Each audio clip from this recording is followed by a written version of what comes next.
Merci Jean-Pierre Pasternak pour ces paroles fortes. J'invite sur cette scène le journaliste et le député européen Bernard Guitta, qui a une analyse très claire et précise sur ce qui se passe en Ukraine.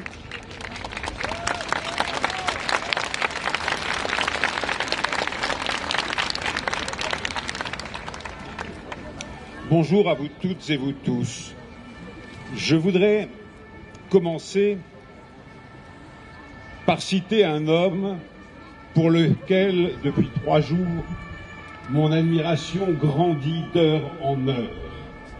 Je veux citer le président de l'Ukraine.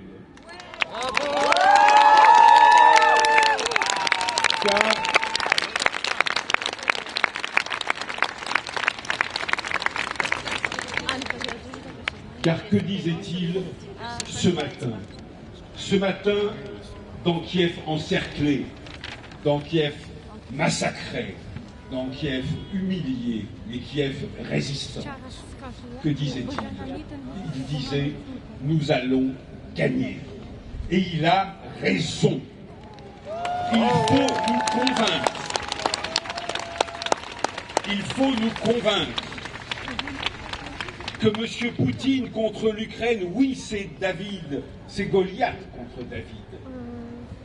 Mais il faut nous rappeler que c'est David qui a gagné. Ce n'est pas Goliath. Et David gagnera. Et David gagnera pourquoi? Non pas seulement parce que nous le souhaitons, évidemment que nous le souhaitons, mais pas seulement pour cela. David gagnera parce qu'aujourd'hui, M. Poutine a le choix entre 2 choses également épouvantables pour son ego boursouflé du but du Kremlin.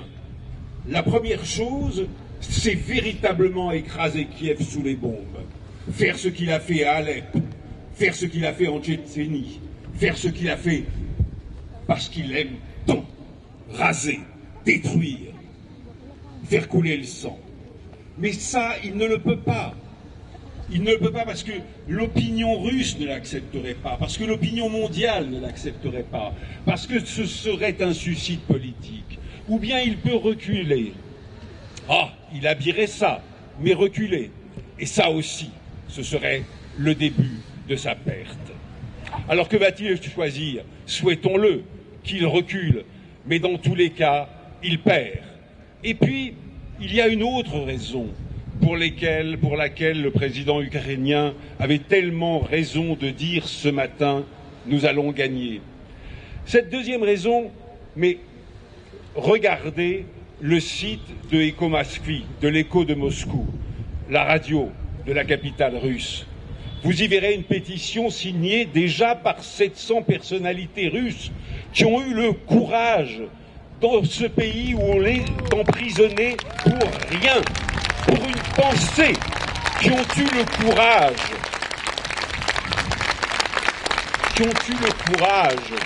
et hommage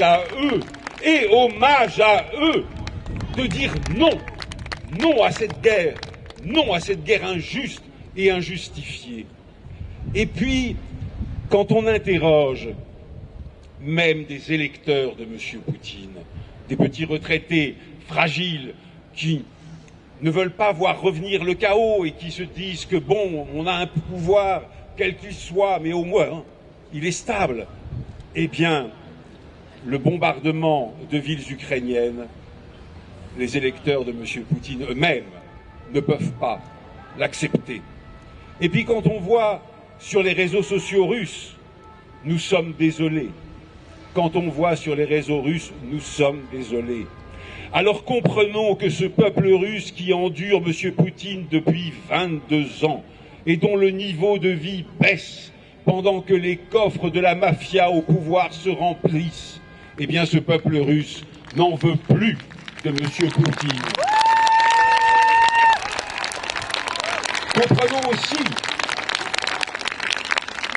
Comprenons aussi qu'en 22 ans de pouvoir, il n'a rien fait pour rebâtir une industrie, pour rebâtir les infrastructures, pour rebâtir quoi que ce soit à part l'armée. Comprenons aussi que depuis le début de la pandémie, caché dans son bunker, il a laissé le mal se répandre sans rien faire, ou presque, et que les Russes le savent.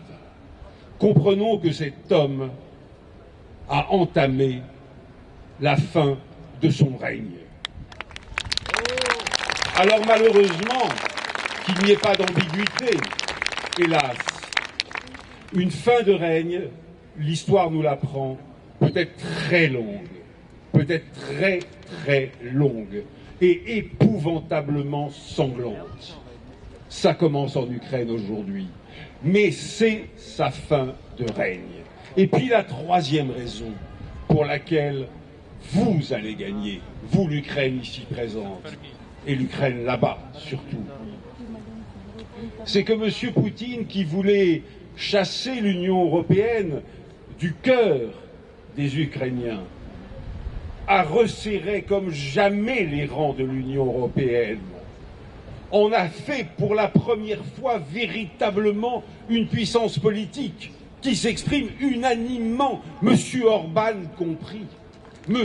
Orban compris. Et c'est un signe qu'il ne peut pas faire autrement aujourd'hui.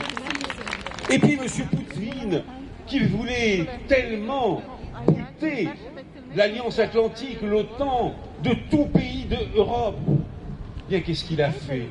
Il a fait revenir les Américains en Europe, alors que les Américains voulaient en partir, et il a littéralement ressuscité l'Alliance Atlantique qui était à bout de souffle. Alors cet homme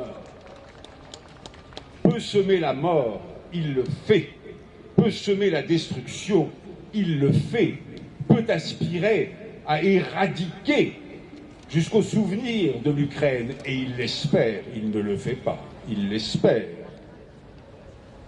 Mais vous allez le vaincre. Mais vous allez le vaincre, parce que peut-être que oui, il marquera des points, peut-être que oui, il prendra Kiev, peut-être pas aussi. Non, absolument, non, il ne la prendra pas. Bravo, vous avez raison. Mais quoi qu'il fasse ou ne fasse pas, il a perdu. Il a perdu. Et nous devons nous en convaincre. Un dernier mot. Avant de vous rejoindre, j'étais en visioconférence avec d'autres membres du Parlement européen et je vous assure que la riposte de l'Union européenne progresse. Je ne veux pas, je ne veux pas vendre la peau de l'ours avant de l'avoir tué, mais véritablement, cette union progresse, et cette union progresse sur une ligne de plus en plus ferme, de plus en plus dure, et qui vous satisfera, et qui nous satisfera, nous tous, Européens. Alors, slava gerojem!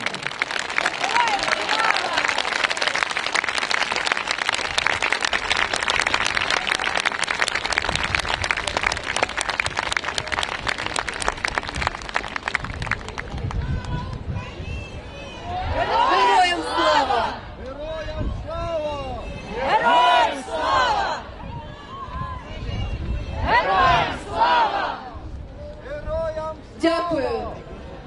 Смерть ворогам. Так.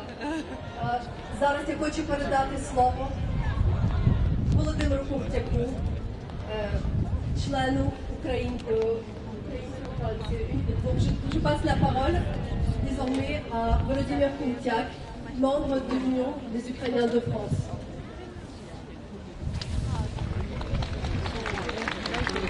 Слава Україні! Слава нації! Україна! Україна! Україна! Слава Україні! Vive la France! Vive l'Europe! Et vive la démocratie! Pour arrêter la guerre en Ukraine, il suffit d'arrêter un seul homme, Vladimir Poutine! Stop Poutine! Stop la guerre! Stop Poutine! Stop la guerre! Stop la guerre! Stop Poutine! Stop la guerre! Stop Poutine! Stop la guerre! Stop Poutine! Stop la guerre! Stop Poutine! Stop la guerre! Avant tout, nous avons besoin que l'OTAN ferme le ciel et protège le ciel ukrainien. L'OTAN protège le ciel. L'OTAN protège le ciel. L'OTAN protège le ciel. L'OTAN protège le ciel. L'OTAN protège le ciel. Nous avons besoin de maximum, d'un blocus maximal de la Russie, l'isolement total économique sur la scène internationale de la Russie. Isoler la Russie, isoler la Russie, isoler la Russie, isoler la Russie, isoler la Russie. Nous avons enfin besoin d'un soutien international. Solidarité avec l'Ukraine, solidarité avec l'Ukraine, solidarité avec l'Ukraine, solidarité avec l'Ukraine, solidarité avec l'Ukraine. Slava Ukraine. Bonjour.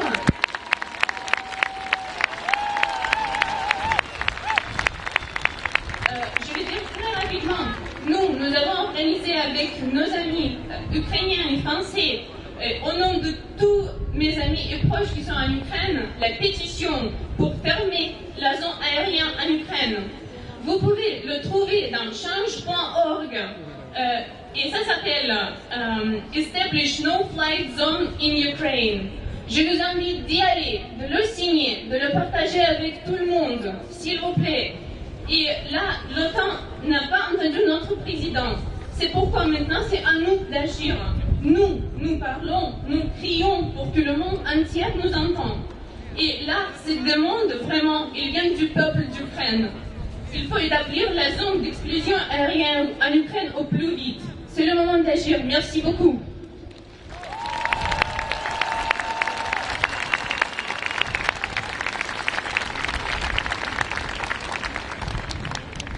Nous remercions à toutes les communautés qui sont présentes ici pour leur soutien. Je voudrais passer la parole à Alberto Guadalupe de l'association La France pour la démocratie à Cuba. Merci de l'accueillir.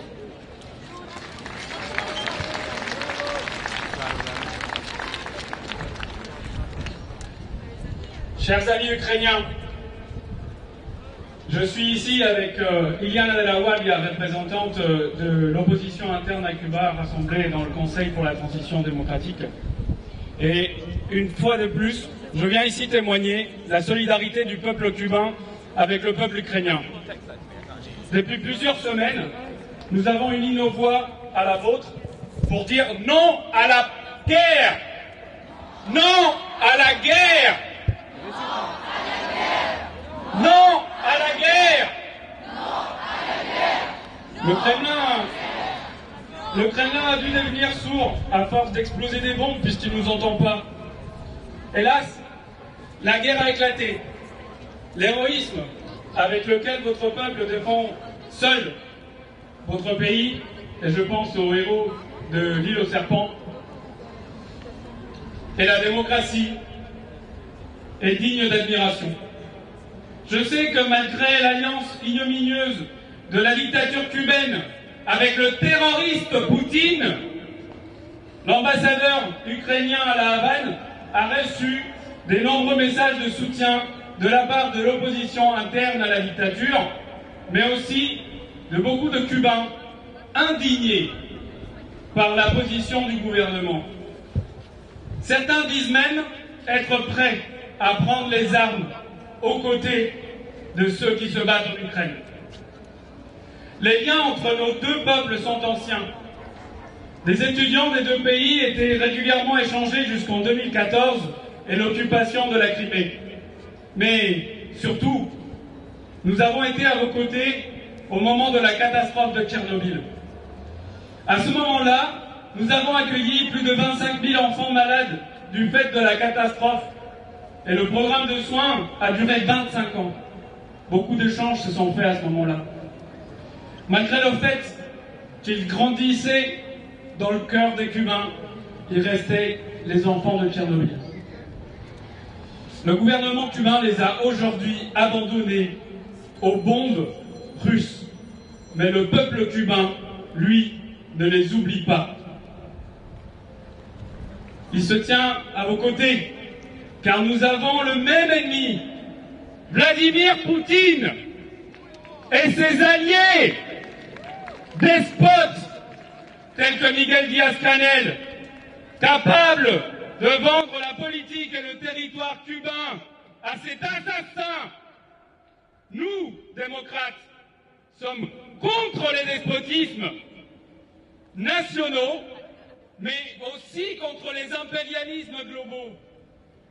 Nous sommes pour la démocratie et la liberté. Alors, nous sommes pour une Ukraine libre, souveraine, maître de son destin.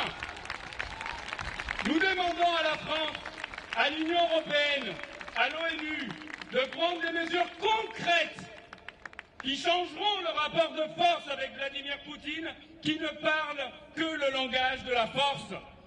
Nous demandons aussi qu'ils prennent des mesures tout aussi fortes avec ceux qui, à travers le monde, ont soutenu la violation des traités internationaux et qui sont donc complices de la situation en Ukraine, telle que la dictature cubaine. La guerre est là, à nos portes, et nous devons réagir maintenant aux côtés de l'Ukraine si nous ne voulons pas un conflit plus large. Vive la démocratie! Vive la liberté! Vive l'Ukraine libre! Et vive la paix! Slava Ukraina!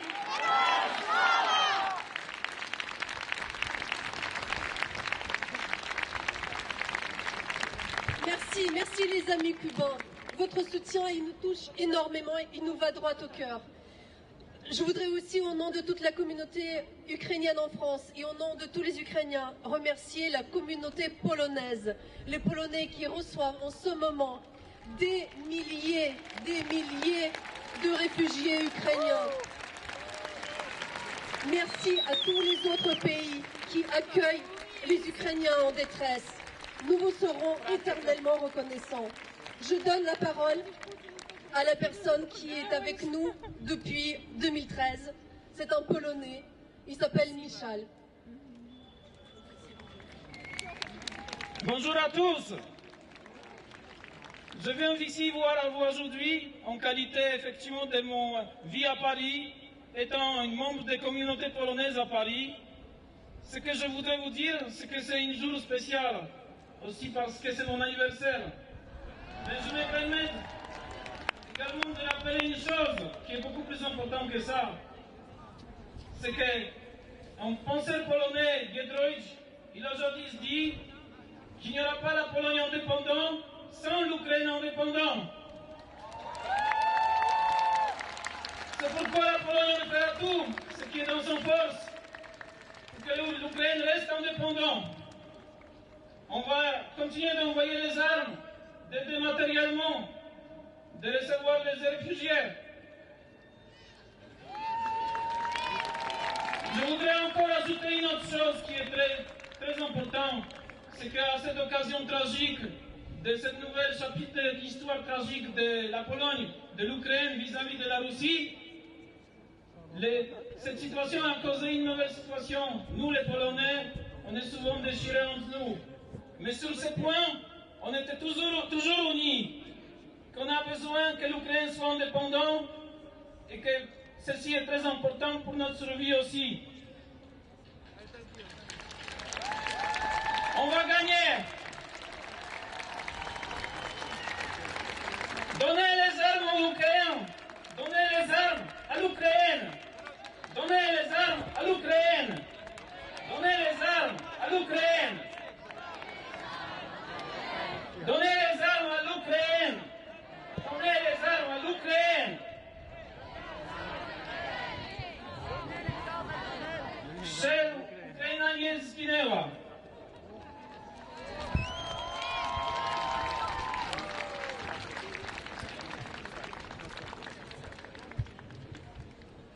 Vous savez, dans les manifestations, souvent, il y a une liste de personnes qui souhaitent intervenir, mais il y a aussi des imprévus, des gens qui viennent, des personnes qui veulent porter un témoignage.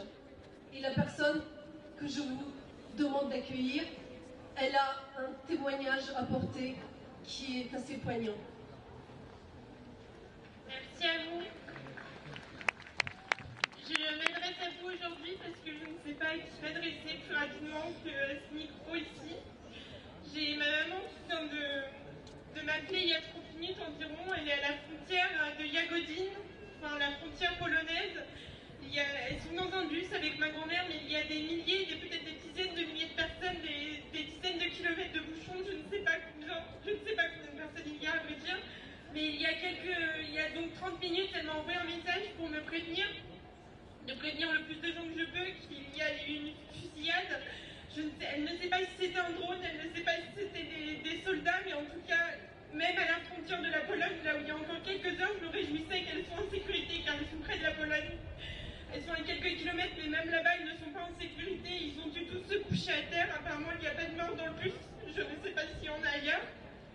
Mais en tout cas, même à la frontière, c'est pas sécurisé. Je ne sais pas, peut-être les Polonais peuvent un peu plus ouvrir la frontière. Je ne sais pas, mais parce que les bus passent au compte-gouttes. Ça fait presque 8-10 heures qu'ils n'ont presque pas avancé. Il y a des milliers de personnes. Je ne sais pas si vous vous rendez compte, à pied, en bus, partout. Les Polonais, peut-être pour ouvrir les frontières, je ne sais pas. Il faut ouvrir la frontière. Il faut faire quelque chose, s'il vous plaît. Si mon témoignage peut aider à faire quelque chose, je vous en remercie.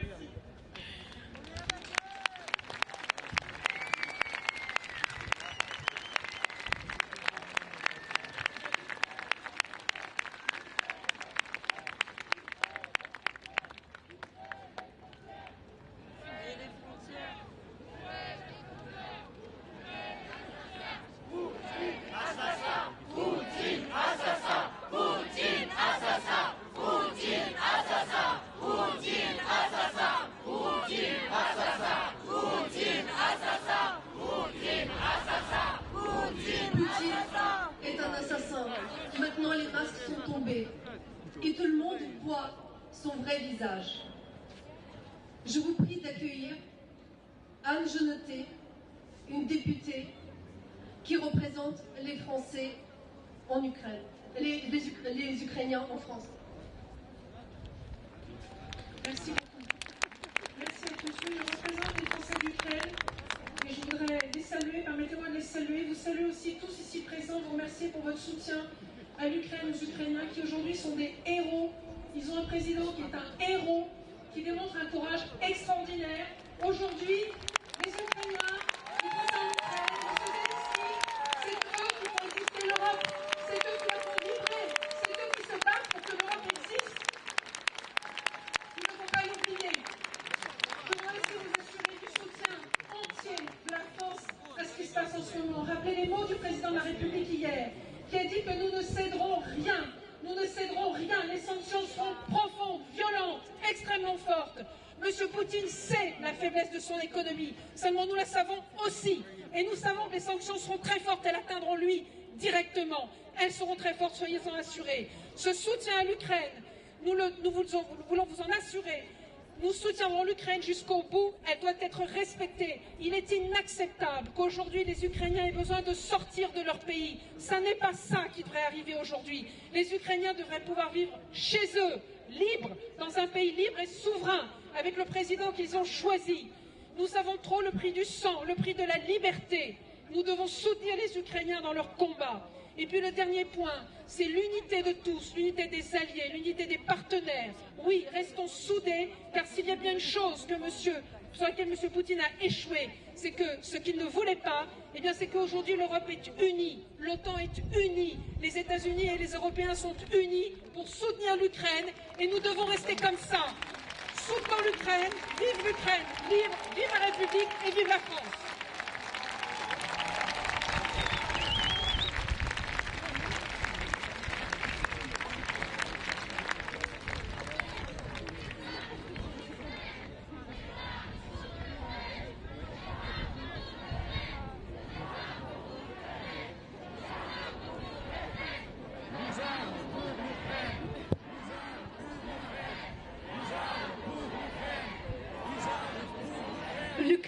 a besoin non seulement de notre soutien, elle a besoin aussi des armes.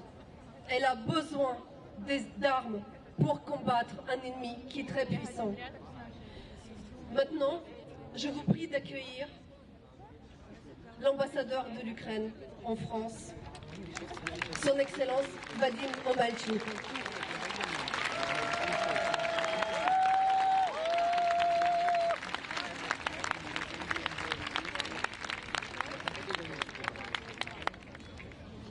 Дорогі друзі,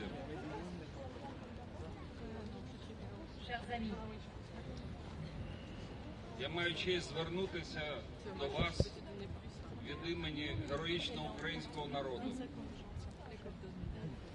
J'ai l'honneur de m'adresser à vous au nom du peuple héroïque ukrainien. Від імені президента України Володимира Зеленського. Au nom du président de l'Ukraine, Volodymyr Zelensky.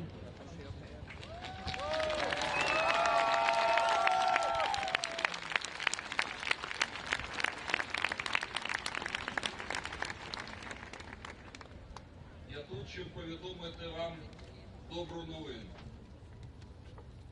Навала, орда, яка вторглася в Україну,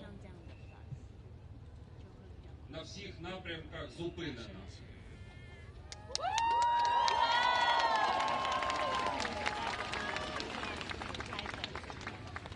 Je suis là pour vous faire part d'une bonne nouvelle. L'invasion, la horde qui a déferlé sur l'Ukraine a été arrêtée sur toutes les directions.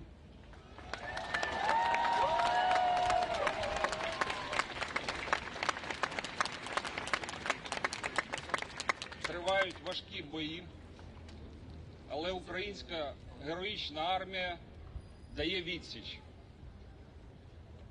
Les combats acharnés se poursuivent, mais l'armée héroïque de l'Ukraine donne la riposte.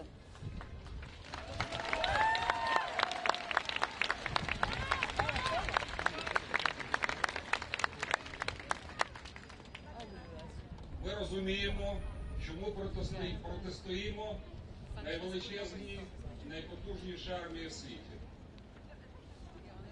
Nous sommes conscients que nous faisons face à la plus puissante armée du monde.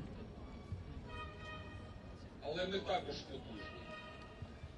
Наш героїзм, наш дух. Ми знаємо, за що ми б'ємося.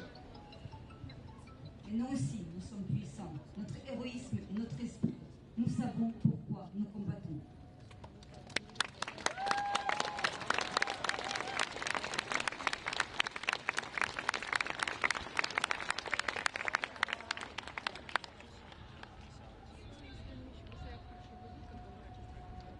Я хочу вам повідомити, що ворог несе важкі втрати. Je voudrais vous faire savoir que l'ennemi connaît de lourdes pertes.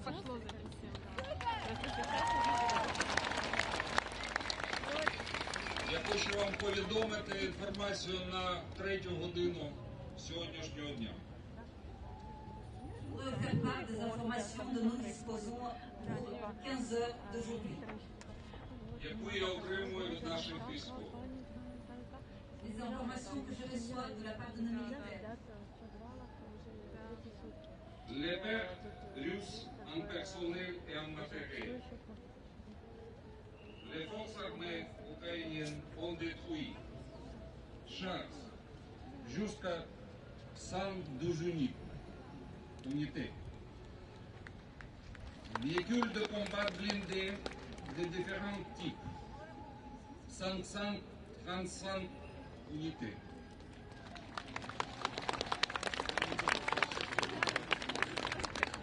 Hélicoptères, 8. L'avion, 14. Canons, 15. Soldats, plus de 3500. Bienvenue en enfer. Уявіть собі. Imaginez-vous, Це за 2 дні. que Tout cela en espace de 2 jours.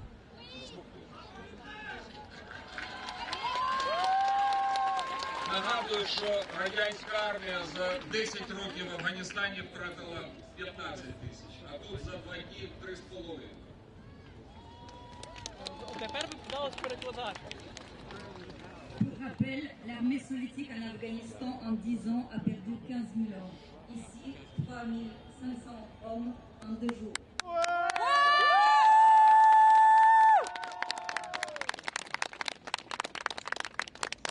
Знаєте, в чому стратегічна перевага російського керівництва? Savez-vous en quoi consiste la supériorité stratégique des dirigeants, des militaires russes? Для них людське життя своїх громадян нічого не варто. Ils n'attribuent aucune importance à la vie humaine, à la vie de leurs soldats.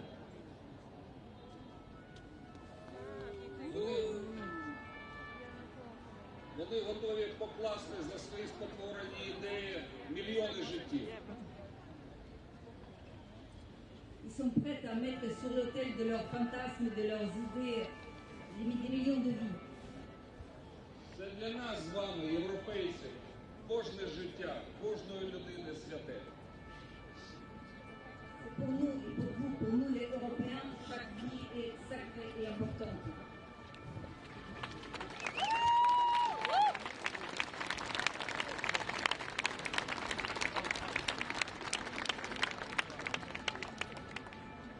На жаль, гинуть і наші герої.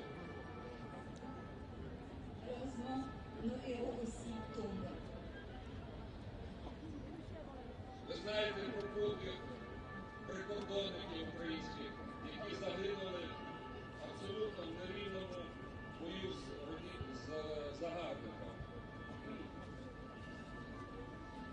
Vous connaissez l'exploit de nos 13 gardes frontières qui ont soutenu un combat illégal et qui sont tombés.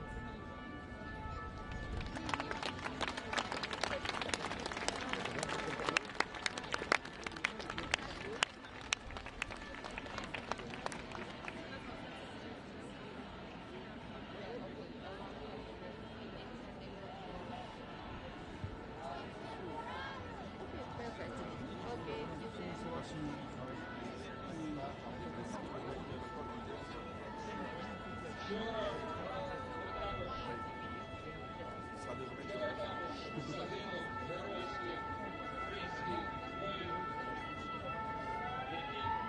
якого писали замінувати ліс на дорозі дороги.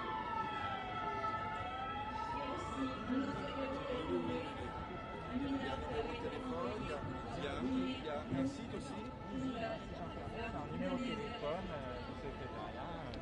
Bon, la section parisienne, on n'est pas très nombreux, hein, mais, mais on a plusieurs sections dans plusieurs...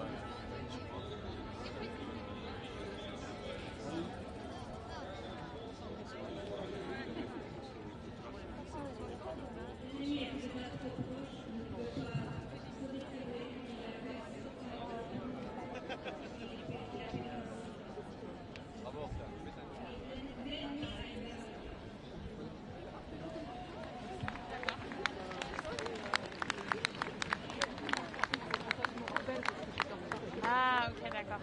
Mais parce que tes lunettes, elles étaient en métal ou...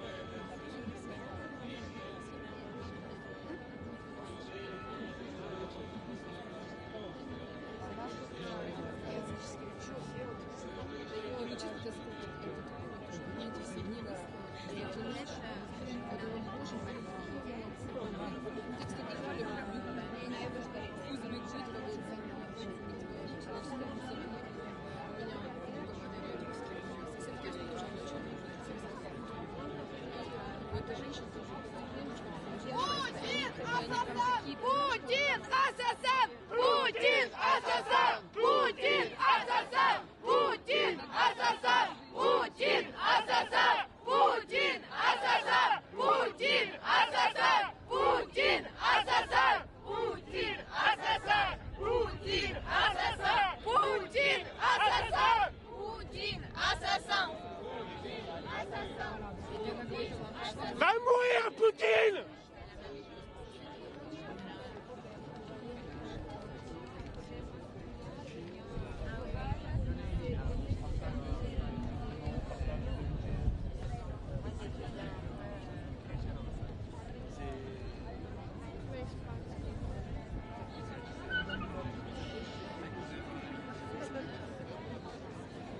Tu vois, le truc était... Oui, j'ai vu vos échanges avec lui. Mais bon, si à chaque fois qu'il y a quelque chose, il va faire quelque chose. Il ne se débarrassera jamais. On profite Twitter parce que j'ai fait un truc. Tu sais, quand les mecs étaient sur les Azov, les fachos, machin, va chercher la photo de la Novorossiysk. Non, ça c'est le drapeau de la Géorgie apparemment. Moi aussi je pensais.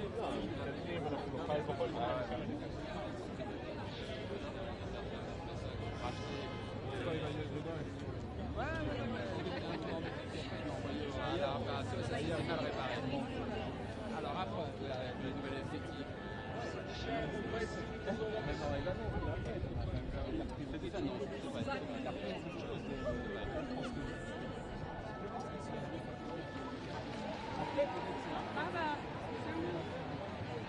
Bah oui, parce que sur le reste de l'eau, c'est pas grave.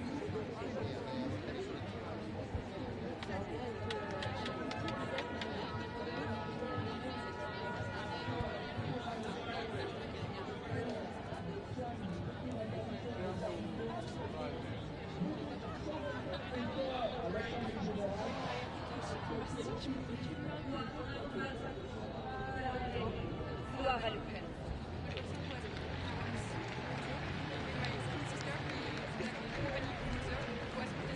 Jean-Marie Le Pen. Yes! We have photos. Bravo Clément. Dernière information, l'ambassadeur d'Ukraine en France vient de nous annoncer que la Turquie a fermé l'accès à la mer Noire.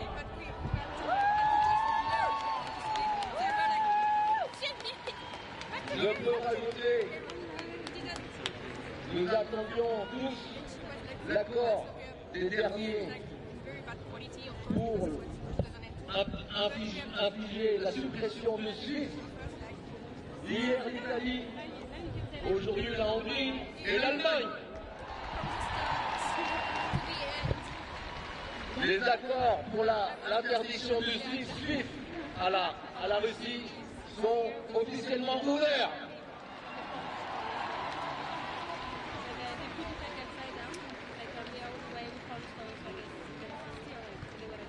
Mesdames et messieurs, l'hymne national de l'Ukraine.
Maintenant, j'ai envie que vous accueilliez avec beaucoup d'applaudissements une personne remarquable qui se bat pour l'Ukraine à nos côtés depuis déjà des années.